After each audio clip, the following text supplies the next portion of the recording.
Hi, everybody. My name's Jason, I'm Caden. I'm Jaden. I'm Eli. and we are the Yahuwah and the Torah channel. And we thank you guys very, very much for joining us. This is the book of SHEMU'EKRE is the least viewed of any of the segments that we do, probably that we've ever done. It doesn't seem like people really care about what the book says, or maybe they don't like reading it with us, or maybe it's just not popular. I don't know. But this is Yahuwah and the Torah, and we love reading scriptures. And all these scriptures are vital. Every single thing from scriptures from the book to the end of the book is a vital piece of our history. It's a vital piece of the kingdom to come, and it's a thing that we should all understand, because all the people in the past, they all got owned because they would not obey. I guess this is the thing. They would not stay in obedience to our Creator. And so by their disobedience, they are where they are at, and we are where we are at, and we are in the end times. These are literally the end times when the flesh around us has been corrupted. It is as in the days of Noah. There's not a tremendous amount of time left, I don't think, just judging from the world that we are in. And this is the time right now when people can make this choice and they can choose the way forward. And that's what the Torah actually means. It means the way forward. And the way forward is a good path, is a path of Kodesha, that people who are seeking the Creator are a different breed of people. They don't look like the world, they don't smell like the world, they don't taste like the world. And if you look at them, they should be obviously different than the world, and there should be an obvious reason why. And the obvious reason why is that we are in covenant with our Creator. And part of our being in covenant with our Creator is that we love our neighbor as ourselves. This is one of the many commandments. Now, what you're looking at right here, guys, you're looking at Yah Scriptures, the greatest English translation you will ever find, that will ever be released out there. This is how, if you guys want to donate to prisoners, for every scriptures that you guys buy, one single Bible will go into the prisons. And so this is our hopes and dreams. And where we had to go to print these before, we only got 1,000. This time we had to pull miracles. We had to do things, extracurricular things to be able to get these scriptures in here. And there's 1,000 of them that can go into prisoners right away. We can send them in. So if there's 1,000 orders, we will find 1,000 prisoners to toss these in. And so there's 1,000 Bibles for the people, and there's 1,000 Bibles for our brothers and sisters in chains. And so if you guys are able to get a scriptures, then that is the plan, and this is what we're doing. Hold on. Okay, now, if you guys can't afford this, which is not a big deal at all, because Yah Scriptures is completely free. And this is why we gave this away. And right now we are on average, this month, we are about 13 Bibles a day is what we are giving out free of charge to everybody who's there. And that doesn't account for the Apocrypha. So the Apocrypha has a lot as well. It probably has 9 or 10 that a day that go out free of charge. And also you guys can download the eSword. The eSword for PC and Mac is available completely free. And it's all there. So one last thing I'd like to show everybody is that these books are available. The prisoners are after these books as well. But if you guys purchase a full scriptures, they will actually get all of these books as well, because they are included in the 103 book. And so these are available on Amazon if you guys would like. Gentlemen, we are into the 12th chapter of SHEMU'EL. Can one of you guys please give us a breakdown where we're at, what's happening, and so on and so forth. David became king. He went to many, many wars. He came back from one of the wars. He was taking a walk on his rooftop. He saw a woman bathing. He decided to ask his servants, who is this woman? Because she looked good in his eyes. And they told her who she was. She was a wife of another man. Did he ask the servants? Did I forget that? You guys remember that? Yeah, yes, he went down, and that's who it was. And he called her to his house. He laid with her. She got pregnant, and David tried to get her husband Uriah to go back home and live with her, and he wouldn't go back home because while all the people were at battle, he decided to tell Joab to put Uriah in the front lines and get him killed. So he ended up getting killed. He took Bathsheba as his wife. Yeah. And so what excuse did David have to Joab why he shouldn't be mad? People die in war. Yeah, one dies by a sword. The sword devours one as much as another, so don't let it be evil in your eyes. Okay. All right, so here we go. Everyone ready? Yep. All right.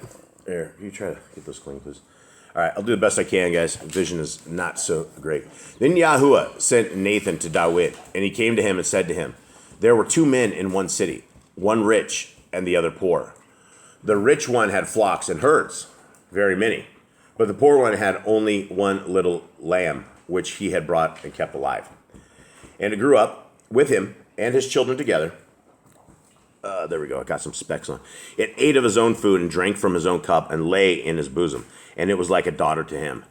And a traveler came to the rich man, who refused to take from his own flock and from his own herd to prepare one for the wayfaring man who had come to him. But he took the poor man's lamb and prepared it for the man who had come to him. And the wrath of David, burned greatly against the man. And he said to Nathan, as Yahuwah lives, the man who has done this is a son of death. So Nathan gives this dude like a little parable here. He's like, one dude took the poor man's owned the one the poor man had, right? And he sent David, because David has a lot of wives. So David's he has all these lambs, and then there's one guy, the rich man, he goes and takes the one little lamb that the poor man has, the only one he has. And David doesn't know his parable is about yet, but he says, let's put this man to death, right? Let's get rid of this dude. It's a son of death. This is a son of death.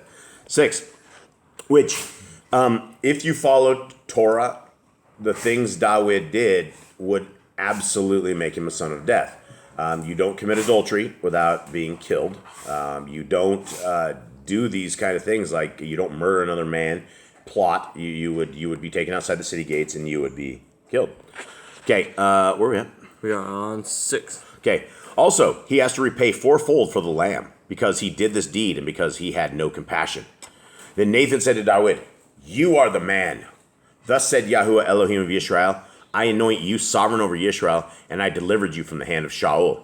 And I gave you your master's house and your master's wives into your bosom, and gave you the house of Yisrael and Yahudah. And if that were not enough, I also would have given you much more. Why have you despised the word of Yahuwah to do evil in his eyes?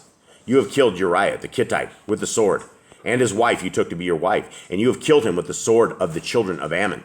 And now the sword does not turn aside from your house, because you have despised me, and have taken the wife of Uriah the Hittite to be your wife. So this is interesting, the words of Yahuwah, right? Because you have despised me. And, do you think that David did this to despise Yah, or did he do this because he was caught up in lust? I don't think he did it to despise Yah, but it does despise Yah when you break his Torah. Yeah, absolutely. It definitely does. And this is why we don't want to break Torah, because he's not going to be happy with this at all. 11. Thus said Yahuwah, see, I am raising up evil against you from your own house, and shall take your wives before your eyes and give them to your neighbor. And he shall lie with your wives in the sight of this sun. For you did it in secret, but I shall do this deed before all Yisrael and before the sun. And David said to Nathan, I have sinned against Yahuwah. And Nathan said to David, also Yahuwah has put away your sin. You shall not die. However, because by this deed you have greatly scorned Yahuwah, the child also who is born to you shall certainly die. And Nathan went to his house, and Yahuwah afflicted the child that Uriah's wife had born to David, and he was sick. And David sought Elohim for the child, and David fasted and went in, spent all night lying on the ground. So the elders of the house stood over him to raise him up from the earth, but he would not, nor did he eat food with them. And on the 7th day it came to be that the child died. And the servants of David were afraid to inform him that the child was dead, for they said, look, while the child was still alive, we spoke to him, and he would not listen to our voice. And how do we say to him that the child is dead? He may act terribly. And David saw that his servants were whispering, and David perceived that the child was dead. Then David said to his servants, is the child dead? And they said, he is dead. David then rose up from the ground and washed and anointed himself and changed his garments. And he went into the house of Yahuwah and bowed himself, then came to his own house and asked, and they put food before him, so he ate. And his servant said to him, what is this that you have done? You fasted and wept because of the living child, but when the child died, you rose up and ate food. And he said, while the child was alive, I fasted and wept. For I said, who knows whether Yahuwah shows favor unto me, and the child shall live. But now he is dead. Why should I fast? Am I able to bring him back again? I am going to him, but he does not return to me. And David comforted Bathsheba his wife, and went in to her and lay with her. So she bore a son, and she called his name Shalomah. And Yahuwah loved him, and sent by the hand of Nathan the Nabite, and called his name Yedideah, because of Yahuwah. And Joab fought against Rabbah and the children of Ammon, and captured the royal city. And Joab sent messengers to David and said, I have fought against Rabbah, and I have captured the city's water supply. And now, gather the rest of the people together and encamp around the city and capture it, lest I capture the city, and it be called after my name. And David gathered all the people, and went to Rabbah, and fought against it, and captured it. And he took their sovereign's crown from his head, and its weight was a kicker of gold, with precious stones, and it was on David's head. And he brought out the spoil of the city, a very great amount. And he brought out the people who were in it, and put them to the saw, and to sharp instruments of iron, and to axes of iron, and made them pass over to the bricks of brickworks. And so he did with all the cities of the children of Ammon. And David and all the children returned to Jerusalem. So what happens, we gotta go back to Nathan. He basically punished David. Nathan punished him? Well, I guess Yah punished him, but by the voice of Nathan, it was told. Yep. And he lost his child. The people asked him why would he fast when the child's alive. He's like, I can't bring him back, but David, maybe he should have had more faith that he could bring the child back. He doesn't know the hand of Yah. Yah can bring people back. So Elijah, Yehoshua, a whole bunch of people. He does bring people back. He does when he wants to, but this was a punishment. Yeah, this wasn't something that I don't know so much as I don't know you could do this. David went and conspired. He's an adulterer. He conspired to kill the guy. He killed the guy.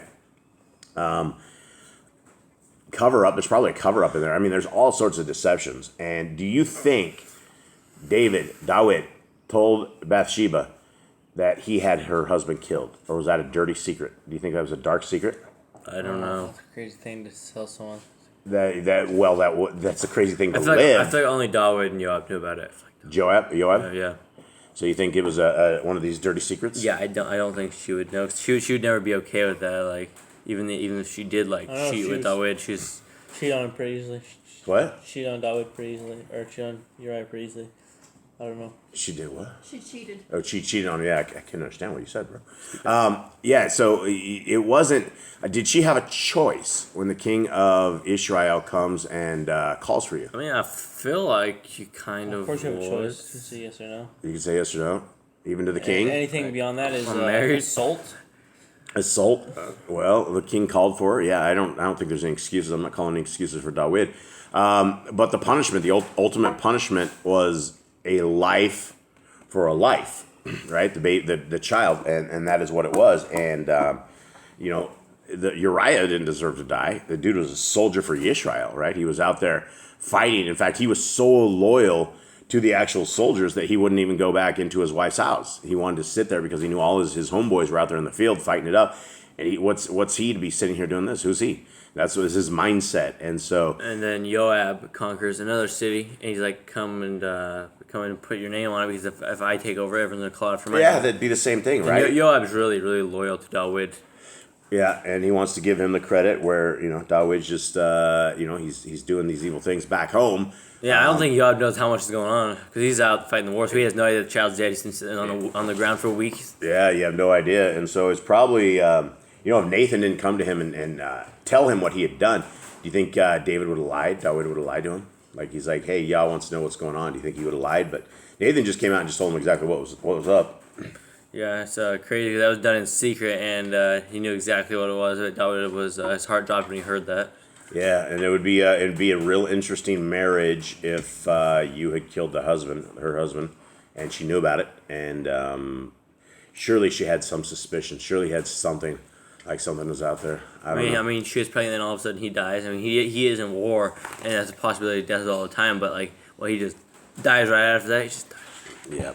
And that's strange, there's going to be some strange times, because even though he probably didn't go into his wife, Uriah, at that time, he probably kissed her goodbye back out to the field again, and she's going to kiss him with those dirty lips, kiss him with that defiled body of hers. So here we go. Lots of dirty secrets back in the day, as it seems. Okay, well, that's it, everybody. We hope that you guys have a wonderful day. Thank you all for hanging out. We love you all. All right, shalom.